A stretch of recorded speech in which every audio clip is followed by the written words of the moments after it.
Assalamualaikum warahmatullahi wabarakatuh.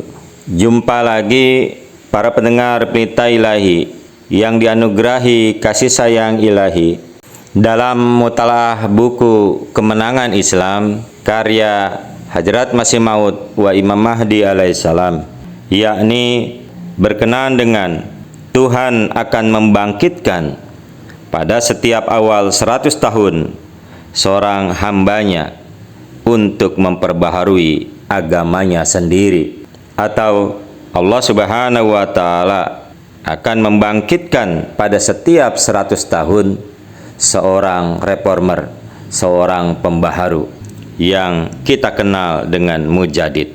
Di dalam penjelasan yang pertama ini, Hadrat Masih Maud wa Imam Mahdi alaihissalam telah bersabda, menerbitkan terjemahan Al-Quran sebagai suatu usaha yang menguntungkan atau sebagai suatu kelaziman, menyusun dan mengedarkan buku-buku agama dan hadis terjemahan ke dalam bahasa Urdu atau Parsi, mengajarkan latihan-latihan kerohanian baru, namun tak ada hasilnya, seperti menjadi kebiasaan dalam zaman kita. Semua ini bukanlah hal-hal yang dapat dikatakan sebagai tajdid din atau penyegaran kembali agama.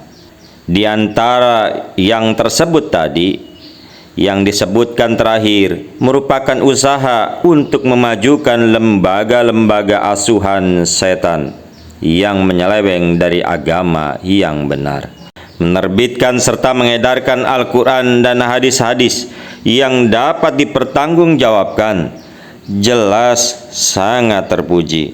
Hal ini mungkin dilaksanakan dengan kesungguhan dan perhatian yang seksama, dengan benar-benar memperhatikan semua persyaratan yang sah.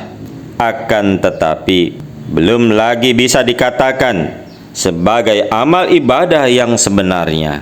Amal ibadah yang sejati itu lahir dari suasana batin yang menerima pengaruh wibawa Al-Quran dan hadis. Tanpa adanya hal ini, itaat pada Al-Quran dan hadis tetap tidak menghasilkan apa-apa, tidak ada artinya.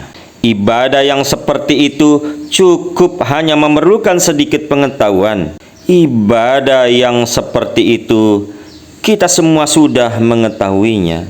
Ibadah begitu tidak mempunyai bobot untuk tajdid yang sebenar-benarnya.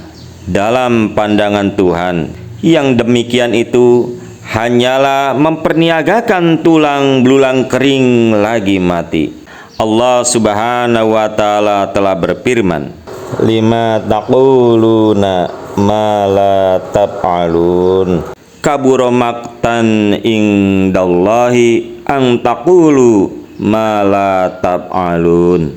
Artinya adalah, mengapa kamu mengatakan apa-apa yang tidak kamu perbuat? Sangatlah tidak disukai di sisi Allah Ta'ala bahwa kamu mengatakan apa yang tidak kamu perbuat.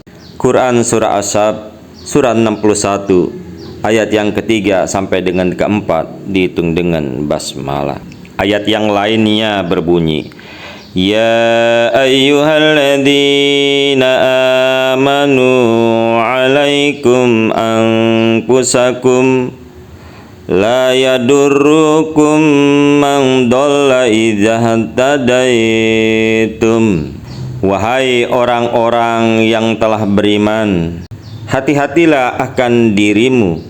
Orang yang sehat tidak akan memudaratkan kamu bila kamu sendiri mendapat petunjuk yang benar. Quran Surah Al-Maidah Surah 5 ayat yang ke-106.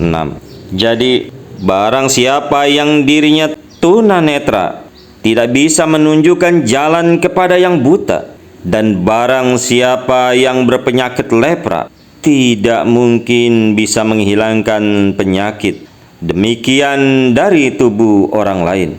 Taznid atau gairah untuk memperbaiki secara benar memancar dari suatu keadaan suci, mula-mula turun ke dalam kalbu ke dalam hati seseorang yang dikaruniai dengan anugerah wahyu ilahi.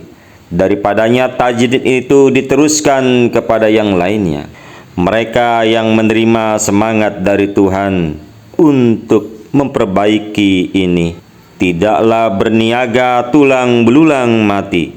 Sebaliknya, mereka memainkan peran sebagai utusan Nabi besar Muhammad Rasulullah Sallallahu Alaihi Wasallam, dan secara kerohanian boleh dikatakan penerusnya atau khalifahnya. Mereka mewarisi keberkatan-keberkatan yang dikaruniakan Tuhan kepada nabi-nabi dan rasul-rasulnya. Apapun yang mereka ucapkan, itu semua keluar tanpa susah payah dan serta-merta dari dalam lubuk hati mereka. Mereka mengajar tidak hanya dengan kata-kata ucapan mulut belaka, melainkan dengan perbuatan. Wahyu dari Tuhan menerangi hatinya. Pada saat-saat yang sulit, mereka menerima bimbingan dari Rohul Kudus. Ucapan dan perbuatannya tidaklah berbaur dengan kekhawatiran dan kecintaan akan dunia. Mereka dibikin bersih, terang benderang, luar dan dalamnya. Mereka sepenuhnya ditarik ke arah Tuhan. Disampaikan pada penjelasan pertama buku Kemenangan Islam oleh Hajrat Masih Maud wa Imam Mahdi alaihissalam, Hajrat Mirza Ghulam Ahmad Qadiani. Sampai di sini dulu ya. Insyaallah ta'ala akan kita lanjutkan mutalaah buku Kemenangan Islam ini di lain waktu. Assalamualaikum warahmatullahi wabarakatuh.